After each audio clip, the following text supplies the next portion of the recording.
Ngiyabingelela ubishopi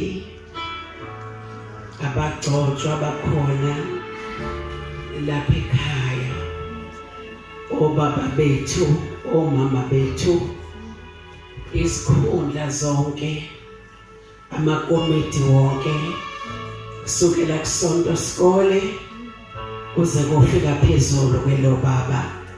Siyababingelela egameni lenkosi yethu Jesu. Amen. Uma engekho amakomiti, ibandla aliphelele. Siyabonga ukuthi nisebenze kanye nobishop. Amen. Nami ngiyabingelela izihlobo zami engihamba nazo, umama uMkhize, ubaba uBhengu nonkosikazi wakhe. Amen. Ngiyabingelela nangala. Amen. Kwabadumisayo. Amen. Ngiyeza ukuthi mangithi yehla moyo oyingcwele, mina qobo ngiyahamba, kanti angifuni ukunishiya, ngifuna ukuhamba nandi. Amen. Injongo kaNkulunkulu uma enza umuntu, uNkulunkulu wamenza umuntu, wamenza ngomfanekiso wakhe, uthi asifunze, asikhonze. Injongo kaNkulunkulu kahle kahle kwakukuthi simfunze bese siyamkhonza. Amen. Ukumkhonza akuphelelisiwe uma singenawo umoya oyingcwele. Umoya oyingcwele uyasiza ebuthakathakeni bethu. Amen. Makukhona umoya oyingcwele asizuduka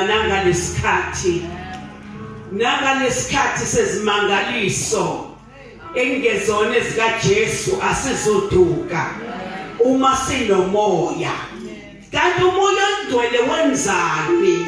Amen. Ngenzela nawe ongakazi umamukele namhlanje, umamukele umoya oyingcwele. Usuku lakhe, usuku likamoya oyingcwele. Uma ubishop ekhuluma unyaka ozayo, awukwazi ukuphumelela umoya oyingcwele engekho empilweni yakho. Wenzani umoya oyingcwele? Umoya oyingcwele wenza ukuthi umuntu akwazi ukuhlukanisa, ahlukanisa ukudla kubekiwe esithebeni, athi lokho kwasekhaya, athi lokho akusikona.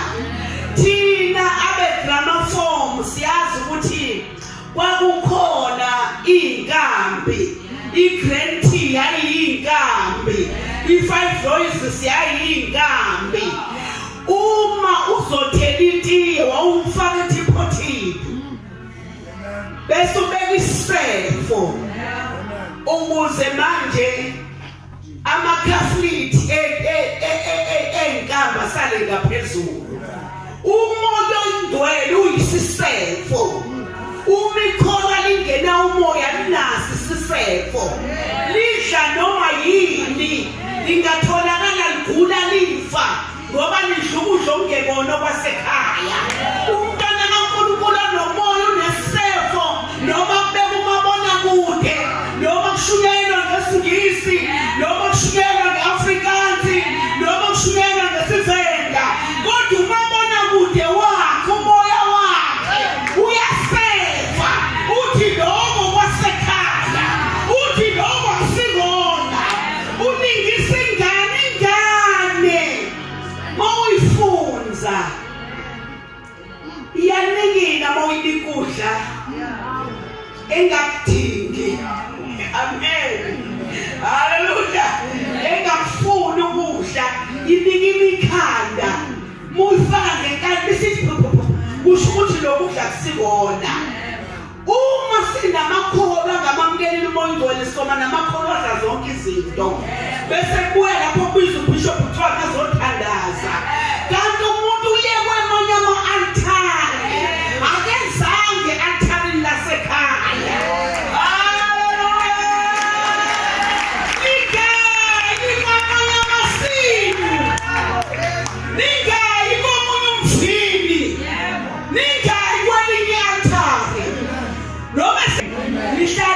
nomvini. Amen.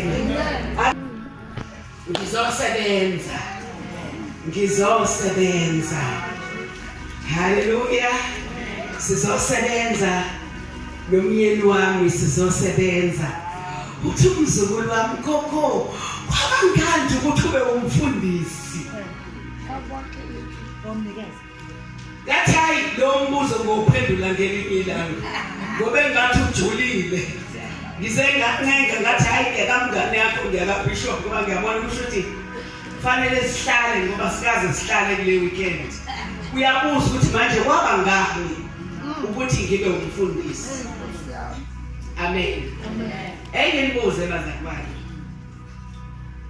Uma ehamba niyosala niqhubeka. Angisho ukushona. Ehambile nje. Ngwaphela usazohamba ngithi. Uma ehambile nje inyanga yonke. Uyofika le-Actari Vutha. Nifundile. Ukuthi libaswa kanjani. Seniyazi. Nosala nilibasa. Ayikho into ebuhlungu njengokuhamba uyosebenzela inkosi. uNkulunkulu asebenze ngaphandle.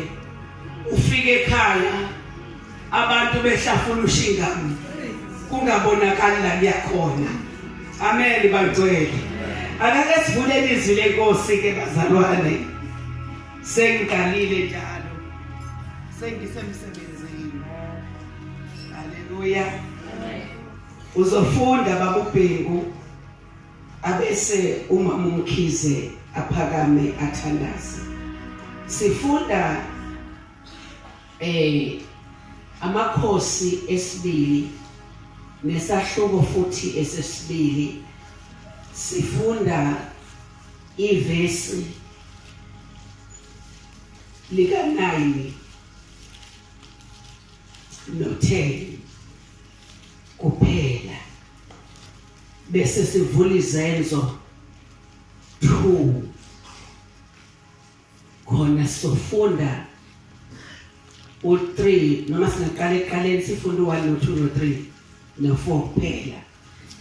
Siyobe sesithandaza uNkulunkulu enza umsebenzi wakhe azowenza. Amen. Sewungafunda baba. Siyafunda bazalwane. Amakhosi esibili chapter 2 siqala verse 9. Yebo. Isihloko sakho nasithi uEliya uyamukelwa ezulwini. uEliya wamukelwa ezulwini.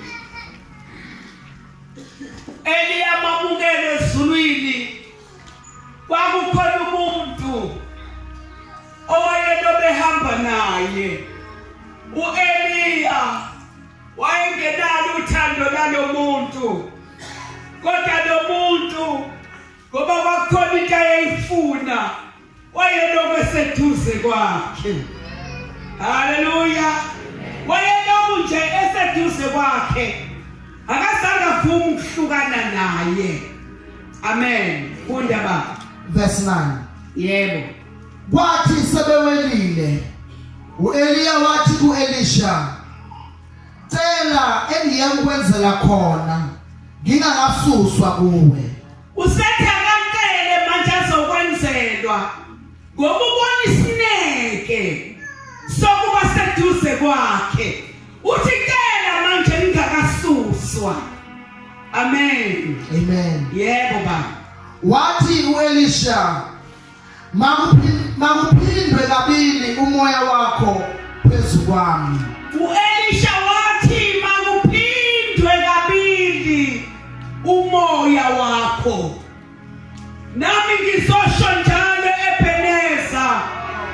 Ngizothi kuleli altari umoya kaNkulunkulu mawuphindwa phindwe. Wehle wanyuka uNkulunkulu ahamba hambe. Angathuli kuleli bandla.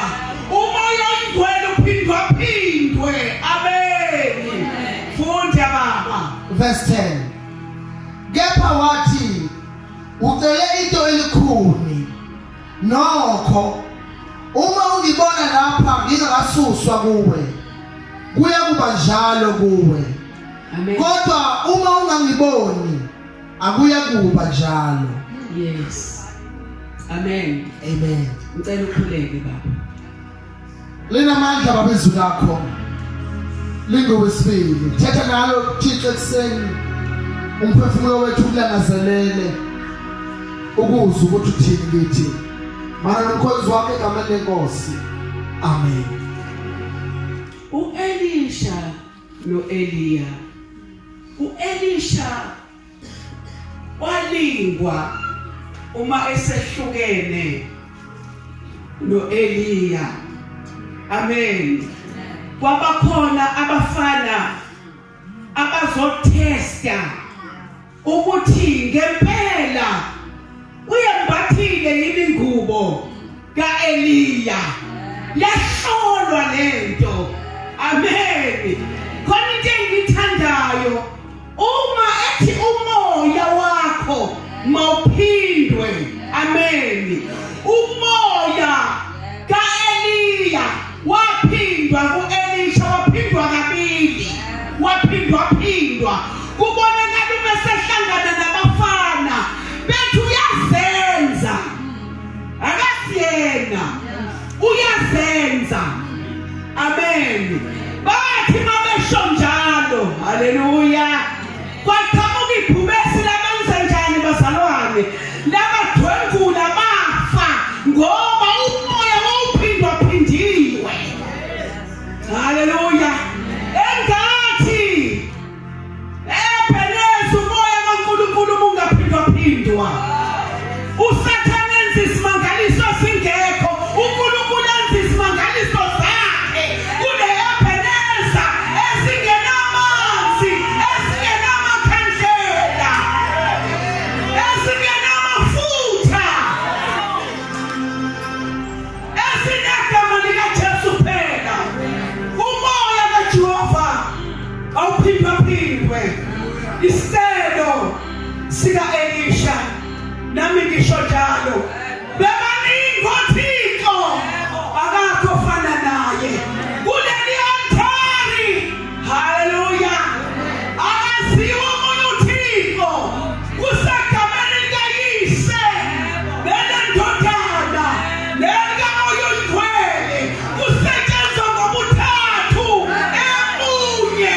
Akukho mnganekwa lokho, akukho kufihliwe. Haleluya. Ngizobasa ngithi egameni likayise nelendodana nelikamoya oyingcwele, abantu abapapathiswe umoya kaNkulunkulu uphindwe. Uthi u-Elisha, isicelo sakho kodwa siyasinda. Amen. Kodwa mawumbonile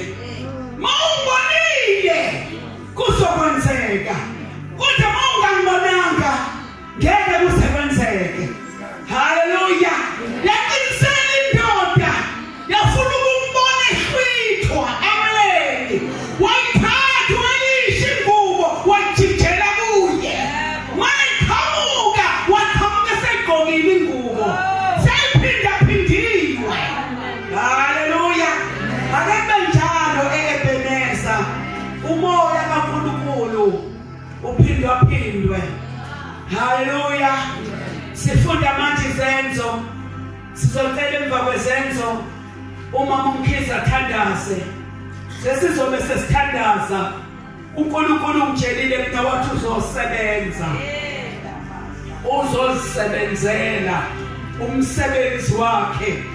Webazalwane, akulona ibandla lomuntu leli, alakhwanga futhi ngenkokhelo, akabanga khona isilungulela kwasekuthiwa qaliwe ibandla. Amen. Libandla elilandwe uNkulunkulu, ulandiwe balandi uthathwe kuye balethwa phakathi kwenu kwazile ukudla nacele enkosini. Sekuyigeme lenu lokuba manje nilanda uNkulunkulu walendlini. Amen. Uma phela nifuna lento nizohamba ngezimiso zayo. Amen. Laba abakhonza abaphansi mamkhulu bakhubeka benza amajuba, benza amakhandlela, benza iziphandla bayahlaba. Lana ke kule ministry le yase Ebenezer ukuthwala bakhona ukuhlambuluka ukuvuma izono ukulanda uNkulunkulu abese uNkulunkulu ehla akezi kahlanjulukiwe akezi abantu bengazigcolisanga funeka bekhona abanikela ngokuphila kwabo kube idina eliphilile elithandeka uNkulunkulu. Angani mangizwakala yini ngisho mina ukuthwala kwalendlini uma kukhona impepho njalo injani impepho iyavuselelwa njalo ivuselelwa ngexokwana thina la endlini eyethi impepho besivuselela nangawo umnikelo besivuselela siyathandaza siyanikela sizilukudla ngaleso sikhathi sivuselela impepho ukuthi ibe namandla. Amen. Impepho yaba isinengiso kuJehova kodwa ukukhala kwabangcwele lithi izwi leNkosi inyembezi zabo bekhanya bekhuleka kwaba impepho emnandi kwaba iphunga elimnandi. uNkulunkulu wathi mehogela ezinyembezi kwayiphunga elimnandi. Haleluya. Ungakhathazi ukuthi uyakhalisa uyakhanga ziyiphunga elimnandi uNkulunkulu. Amen. Funda baba izenzo manje. Siyafunda bazalwane izenzo chapter 2 siqala verse 1. Ihloko sakho sithi ukuthululwa kukamoya ongcwele. Wenza kanjani umoya? Wathululwa. Abavukwanga umoya. Amen. Amen. Awubavukanga wathululwa. Uyabona ke umoya oyingcwele ukuthululwa kwakhe ake ngimkhulumele akathululwa akadinanga ngosuku lePentecost namanje umoya oyingcwele usathululwa. Into edinga umoya oyingcwele ukuthi mawuza kuyena ukhohlwe njengoba kadesha uBishop ukhohlwe izinto zakho zonke ezikhathazile ngelinye igama uthujwe indoda nakulezi leNkosi thwala welisa konke ukuzibambane noNkulunkulu ukwazi ukubambana noNkulunkulu ukhadile lekeleni ube kusisi lwakho ngoba iNkosi kungabe sigcwalisa zonke insuku. Haleluya. Funda baba verse 1. Yebo. Kwathi sekufikile usuku lwePentecost. Yebo. Bonke babuthene ndawonye. Bonke babebuthene bendawonye. Yebo. Ngokungazalelwe kwavela ezulwini inhlokomo kwangathi eyokukhunguza komoya onamandla. Yona yagcwalisa indlu yonke ababehlezi kuyo. Lenhlokomo kwabe ngathi kufunguza umoya kodwa lenhlokomo yagcwalisa indlu yonke njengoba namanje kuzoba njalo ePeneza. Lenhlokomo izogcwalisa yonke lendlu izogcwalisa ngisho sonke sikole walendlu. Haleluya. Amen. Yebo baba. Verse 3. Kwase kubonakala kubo izilimi ezihlukeneyo kungathi ezomlilo. Lesilimi akusona lezi zokufundiswa. Lezi ekuthiwa ziyafundelwa. Kwathi izulu babonakala bekhuluma ngesilimi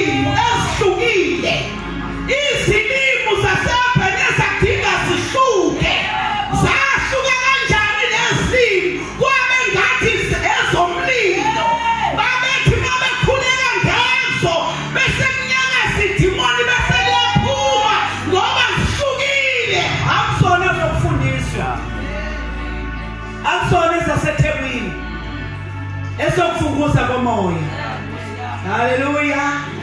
Funda baba.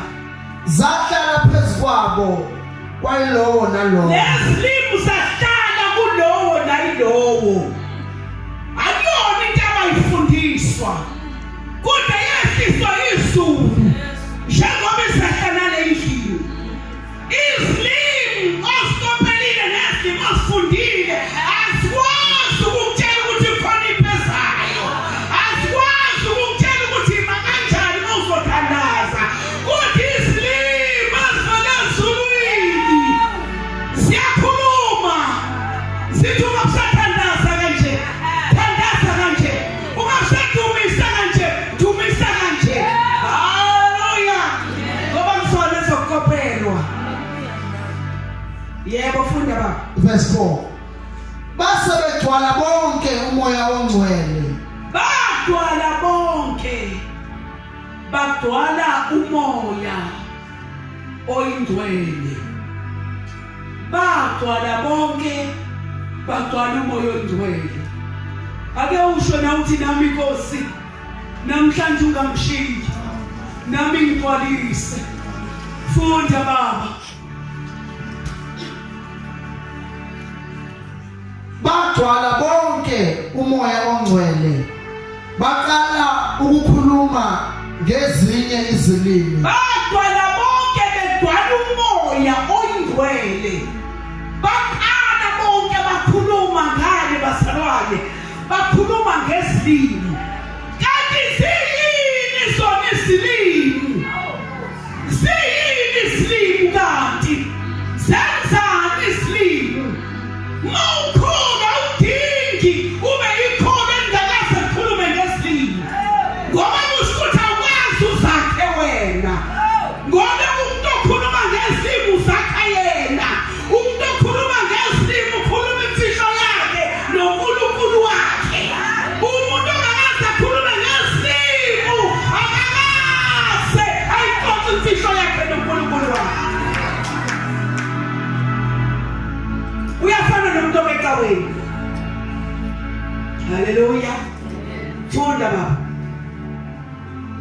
Njengalokho umoya wabapha ukuphimisela. Umoya oyingcwele wabapha ukuphimisela. Bakhona laba abathi sebephaphathisiwe bangafuni ukukhuluma ngezilimi bathi bafuna ukukhuluma ulimi abangalwazi. Uyakwazi yena lo begcwalisa. Uyakwazi ukuthi uthini noma thina singakwazi yena uyakwazi. Yebo. Amen. Amen. Yebo baba. Verse 5. Kepha kwakukhona abamaJuda abakhile eJerusalema. Yes. Amadoda akholwayo. Yebo. Evela ezizweni zonke eziphansi kwezulu. Yebo. Verse 6. Yebo. Kwathi kuzwakele lo mdumo ukukaba lwabuthana Yeah. lwaphithiza. Yebo. Ngokuba kwabayilo nalowo wabezwa bekhuluma ngolimi lwakubo. Sicela mama uMkhize athandaze.